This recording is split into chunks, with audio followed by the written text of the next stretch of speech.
मी माझ्या राजकीय जीवनामध्ये अशा अनेक गोष्टी लक्षात ठेवतो. मग मला अनेक कार्यकर्ते आले, म्हटले तो असाच आहे, द्या सोडून त्याला, आम्ही पाहून घेऊ नंतर. मी म्हटलं काहीच करू नका, याचं उत्तर मी योग्य वेळी देईन. आणि आज ते उत्तर देण्यासाठीच मी खडके वाक्याला आलेलो आहे. आणि हेच मला सगळ्यांना सांगायचं, एखादा दारुडा, एखादा कार्यकर्ता, एखाद्या टपरीवर बसणारा माणूस जेव्हा आपल्यावर आरोप करतो तर त्याच्या आरोपाचं उत्तर दमदाटी नाही, त्याच्या आरोपाचं उत्तर मारामारी नाही, त्याच्या आरोपाचं उत्तर त्याच्या प्रश्नाचं निरसंगन करून ते पाणी येतो रस्ता केल्यानंतरच तो समाधानी होऊ शकतो. आणि याच उत्तराची प्रतीक्षा त्याला होती आणि आज ते उत्तर आपण दिलेलं आहे. काही लोक असतात ज्यांना काही केलं तरी ते समाधानी होऊ शकत नाही. असे अनेक लोक आहेत जे कधीही आपले होऊ शकत नाही आणि म्हणून मी त्यांच्यासाठी कधी काम करत नाही. सर्वसामान्य गोरगरीब माणसाच्या जीवनामध्ये कसा बदल होईल, या बदल घडवण्यासाठी आपण अहोरात्र दिन रात्र काम करत आज मला मनस्वी आनंद होतो की आपण मापरवाडीचं पाणी, मापरवाडी नंतर निर्मळ पिंपरी नंतर आज आस्तगाव पर्यंत ते पाणी पोचता राहील. लोक माझ्याकडे आले, ते म्हटले एवढी चारी खांडावं लागेल. सत्यजित आहे तुम्हाला सांगायला हरकत नाही, त्या चारी खांडाला 40 लाख रुपये लागत होते.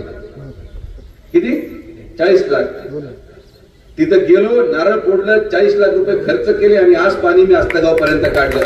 स्वतःच्या खिशातून 1 रुपये काढताना 10 वेळेस विचार करणारा माणूस माझ्यावर आरोप लावत असेल, जो 40 लाख खर्च करायला एक क्षणाला विचार करत नाही, अशा माणसाच्या आरोपाला उत्तर द्यायला मी बांधील नाही. हे मिळालेलं वैभव, ऐश्वर्य, हा मिळालेला पैसा, हा सगळा तुमचा आहे, तुमच्या मालकीचा आहे. आणि तुमच्यामुळे मिळालेल्या या वैभवाच्या प्रत्येक उत्पन्नाचा पायी न पायी या मतदारसंघाच्या जनतेसाठी खर्च करण्याचा मानस विखे पाटील परिवाराने घेतला आणि तो अंतपर्यंत आम्ही करत राहू. हे तुम्हाला मुद्दाम सांगायचं. हे जे लोक आज फिरतात, हे जे लोक स्वप्न पाहतात, या ज्या लोकांना आमदार व्हायचंय, मला त्यांना प्रश्न विचारायचा आहे की आज तुम्ही फिरत असताना एका चालीला तरी जेसीबी द्या, एखाद्या तरी रस्ते म्हणून टाका. जो व्यक्ती शेजारच्या तालुक्यातून आलेल्या पैशावर आपलं डिझेल भागवत असेल तो तुमचं कधी पोट भरू शकत नाही. लक्षात घ्या, माणूस हा स्वकर्तृत्वाने मोठा होतो. माणूस हा स्वतःच्या जीवावर राजकारण करणारा व्यक्तीच तुमचं कल्याण करू शकतो. आणि म्हणून 30 वर्षापासून एकाच परिवाराला या तालुक्याच्या जनतेने न्याय दिला.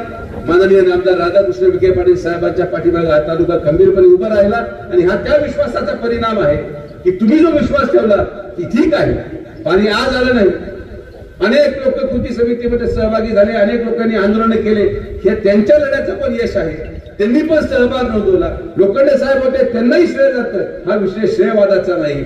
शेतकऱ्यांना पाणी मिळालं पाहिजे होतं.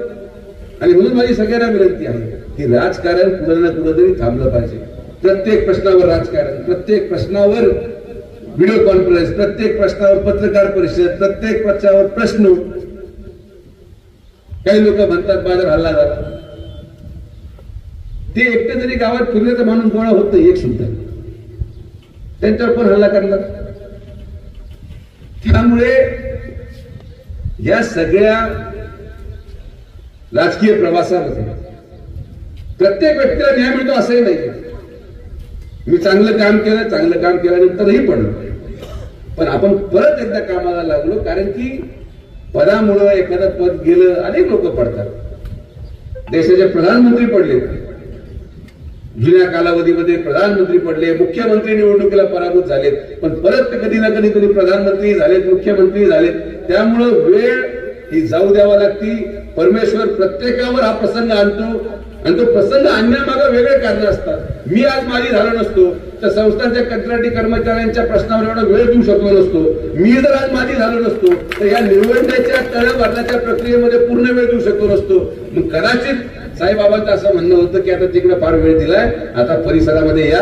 ज्या लोकांनी तुमच्यासाठी 30 वर्ष घालवले त्या लोकांना न्याय देण्याची वेळ आलेली आहे. म्हणून मी परत परिसरामध्ये आलो. प्रत्येक व्यक्तीला न्याय देण्याचं काम मागच्या 2 महिन्यामध्ये माझ्या रूपाने माननीय आमदार राधाकृष्ण विखे पाटील साहेबांच्या माध्यमातून मला यश प्राप्त झालं.